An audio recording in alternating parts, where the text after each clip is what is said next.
It was an ordinary morning in a small suburban neighborhood, a place where every street corner seemed to echo the hum of everyday life. The sun had just begun to climb over the horizon, casting golden rays through the trees, the kind of sunlight that made everything feel warm and full of promise. The usual morning hustle was underway.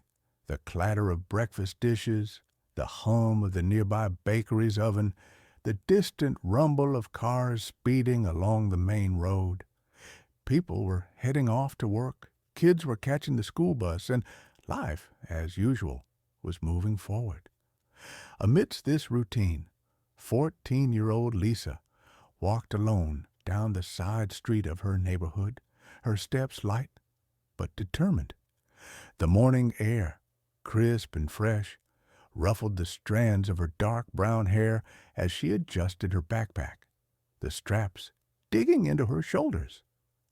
Lisa had always been a creature of habit, someone who preferred the calm of early mornings to the chaos of later hours.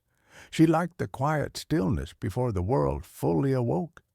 It was her time for reflection, for clearing her head, for being herself.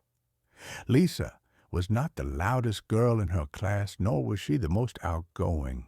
She preferred to stay on the edges of big groups, observing, thinking, and processing the world around her.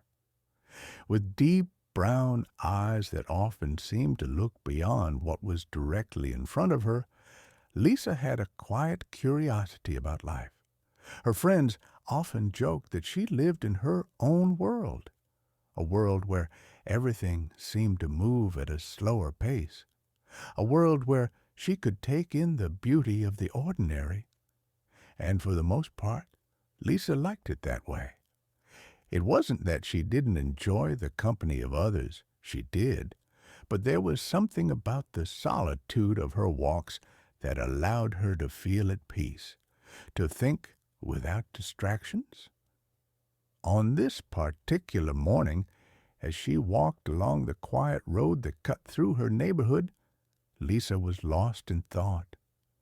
She had a test in history class later that day, and her mind was preoccupied with memorizing dates and events she felt she'd never quite understand. School had always been a challenge for Lisa. It wasn't that she didn't have the intelligence or capability, far from it, but she struggled to keep up with the fast-paced environment.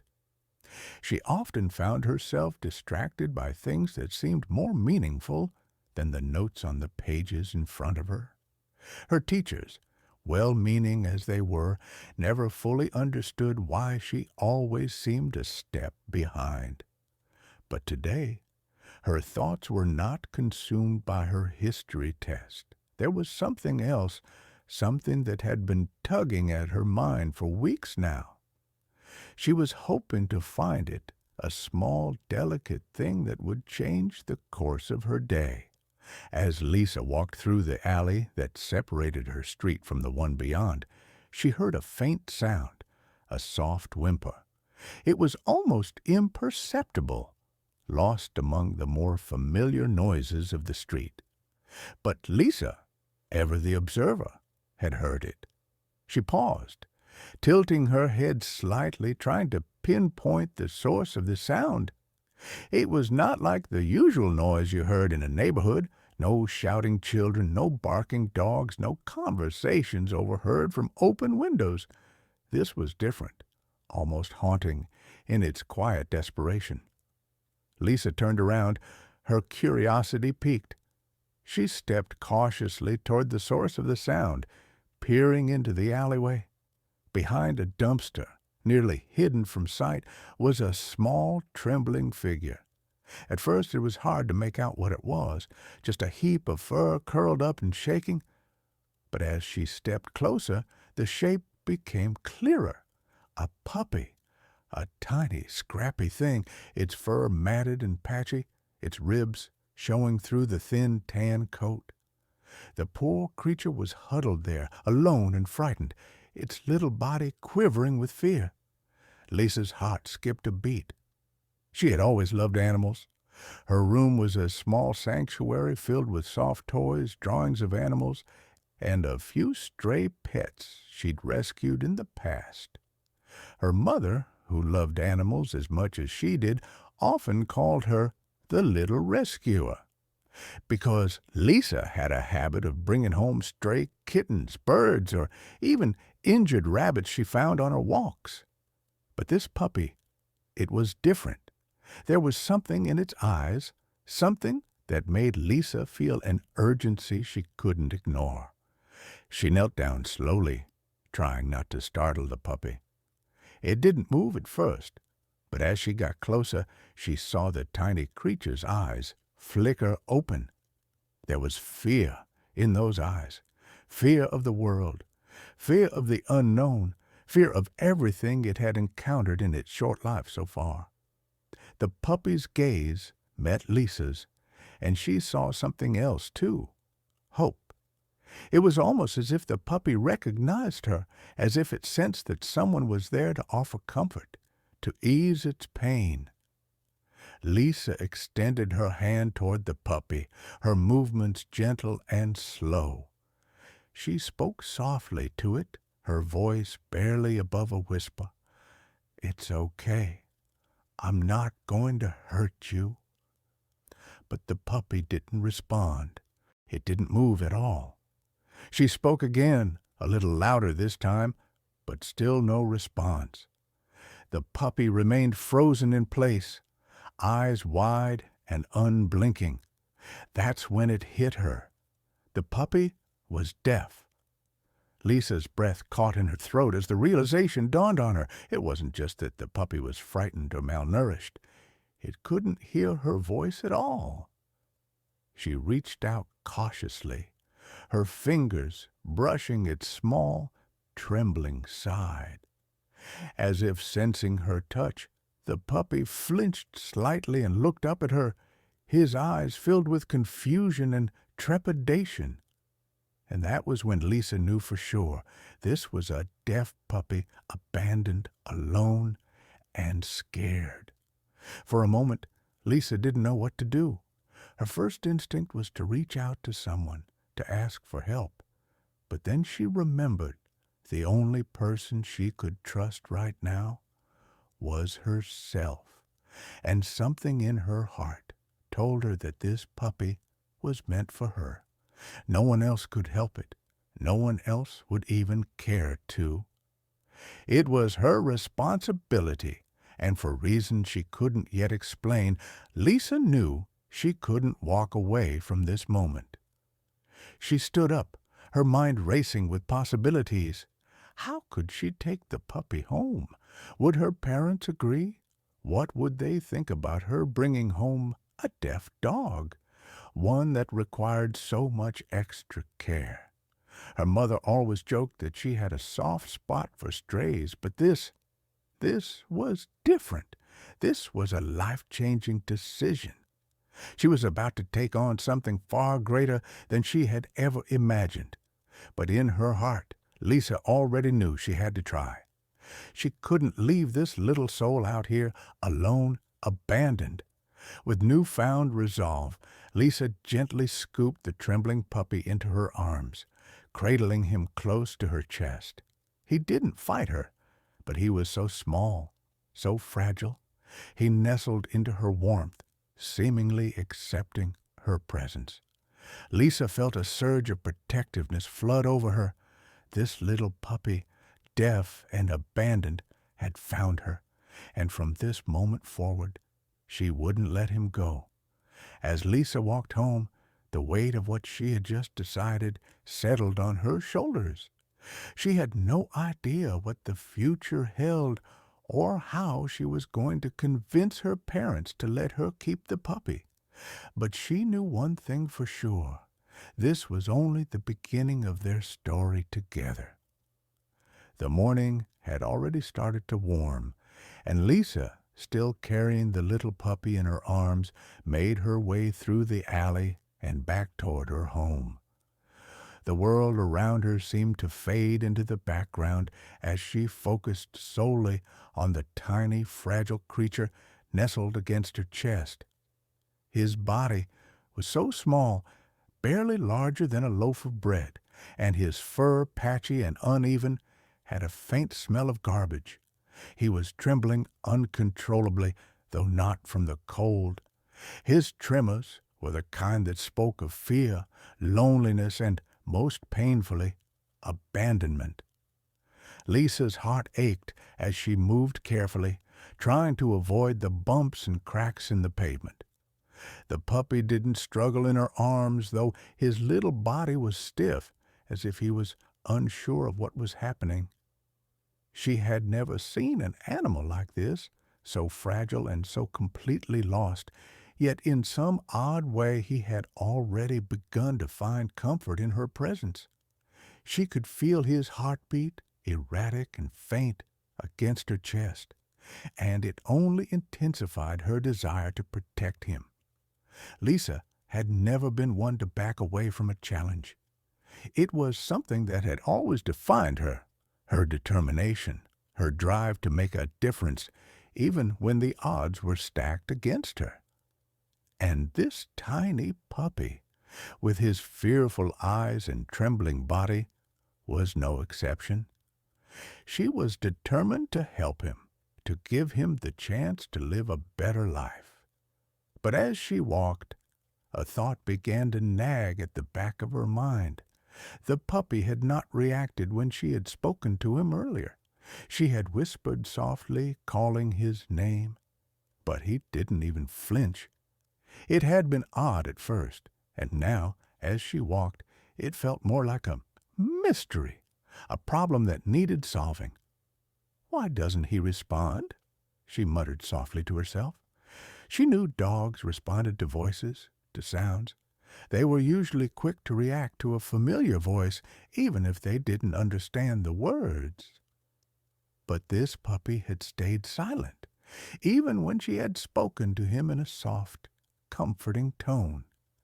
And that silence lingered with her, like a question unanswered.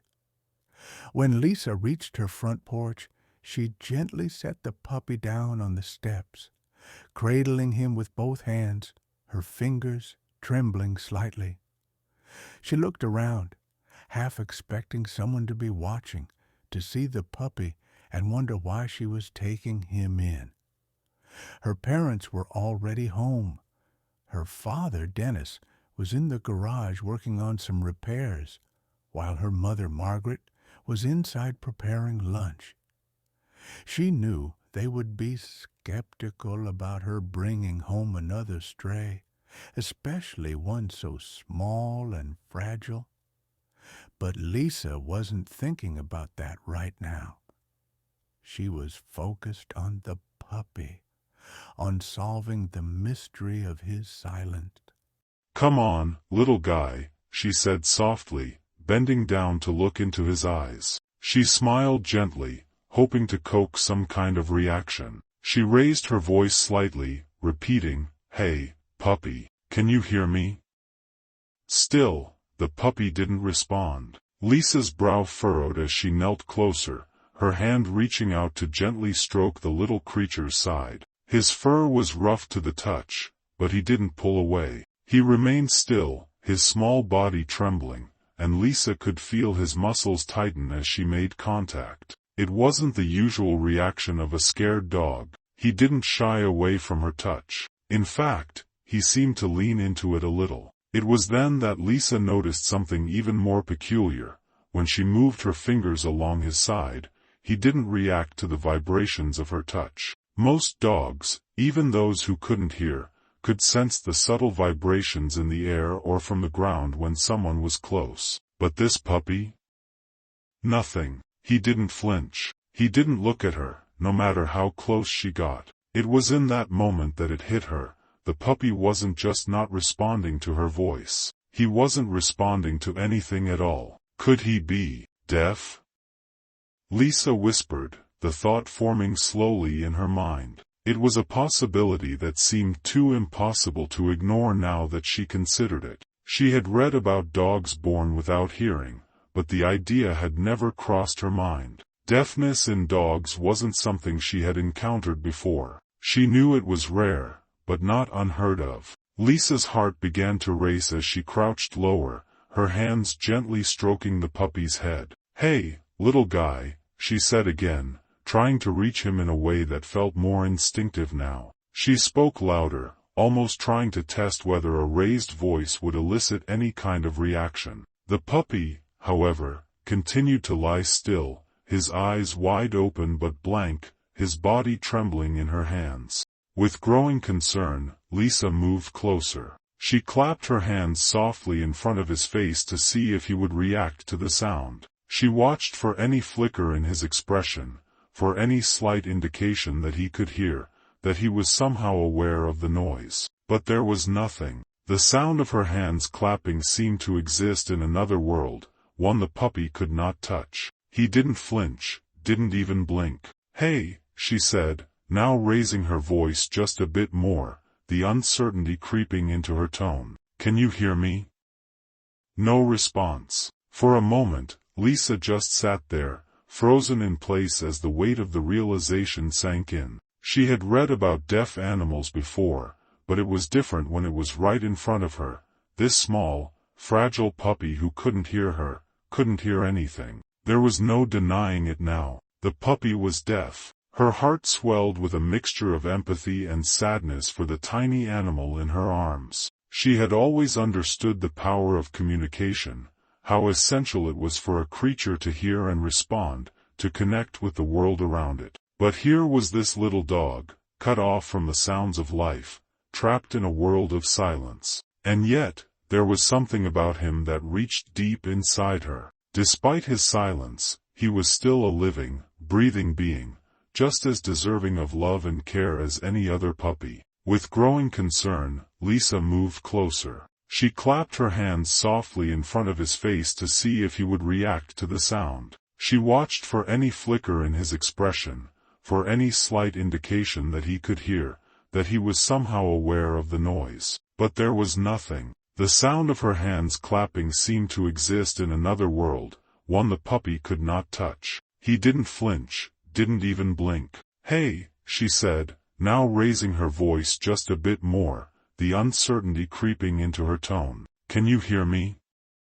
No response. Lisa didn't move for a few moments, just sitting there with the puppy nestled against her chest. She could feel the weight of the responsibility settling in. A deaf dog, this was no small matter. It would be harder, more complicated. The training would require patience, creativity, and a different approach altogether. She'd have to figure out how to communicate with him in ways other than just words. But despite the challenges, despite the uncertainty, Lisa felt something shift within her. A sense of determination. This little puppy needed someone who would understand him, someone who wouldn't give up on him just because he couldn't hear. He deserved a chance, his own chance at happiness, at a life full of love and security. Lisa wasn't sure how, but she knew she was the one who had to provide that chance for him. She took a deep breath, steadying herself. It wasn't going to be easy, but she could already tell that this was the beginning of something much bigger than she had imagined.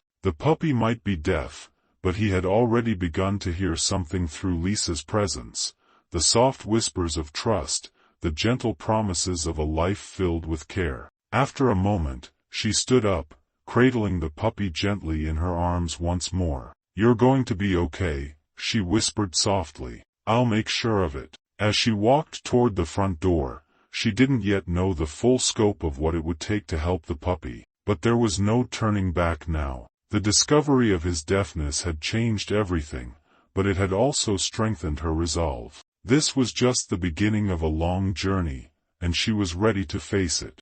As Lisa carried the puppy into the house, she could feel the weight of the tiny creature in her arms. He was so small, so fragile, his body still trembling as he clung to her for comfort. She had barely made it through the door before she felt her parents' eyes on her. The moment they saw the puppy in her arms, their expressions changed.